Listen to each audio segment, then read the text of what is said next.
তো hello guys, আপনারা যদি স্পটিফাই অ্যাপটিকে ইউজ করে থাকেন তাহলে আপনারা জেনে থাকবেন এই স্পটিফাই অ্যাপে এখানে নিচে আপনারা বিভিন্ন অপশন পেয়ে যান, সাথে সাথে কিন্তু এখানে একটি ক্রিয়েট অপশনও পেয়ে যান।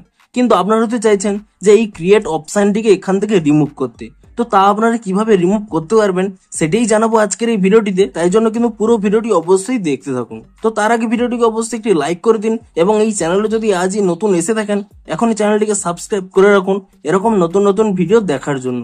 তো দেখুন, আপনারাও যদি এই স্পটিফাই অ্যাপের মধ্যে এখানে এই ক্রিয়েট অপশনটিকে রিমুভ করতে চাইছেন তার জন্য কি করবেন, প্রথমে কিন্তু এখানে যে আপনাদের প্রোফাইল অপশন রয়েছে সেই প্রোফাইল অপশনে কিন্তু ক্লিক করে নেবেন এবং তারপর এখানে একটি অপশন পেয়ে যাবেন সেটিংস এন্ড প্রাইভেসি। আপনি কিন্তু এই অপশন এখানে ক্লিক করে নেবেন এবং তারপর এখানে কন্টেন্ট এন্ড ডিসপ্লে এই অপশন এখানে ক্লিক করে নেবেন এবং তাহলেই কিন্তু এখানে সেই অপশনটি পেয়ে যাবেন ক্রিয়েট বাটন বলে। দেখুন, আপনারা যদি এই অপশনটি এখানে অফ করে দেন, দেখুন এখানে কিন্তু অপশনটি রিমুভ হয়ে যাচ্ছে।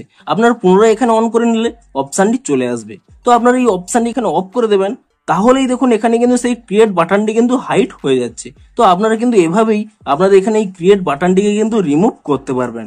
তো ভিডিওটি যদি একটু হেল্পফুল বলে মনে হয় অবশ্যই একটি লাইক করে দিন। দেখা হচ্ছে আরো কোনো ইন্টারেস্টিং ভিডিওর সাথে। Thanks for watching.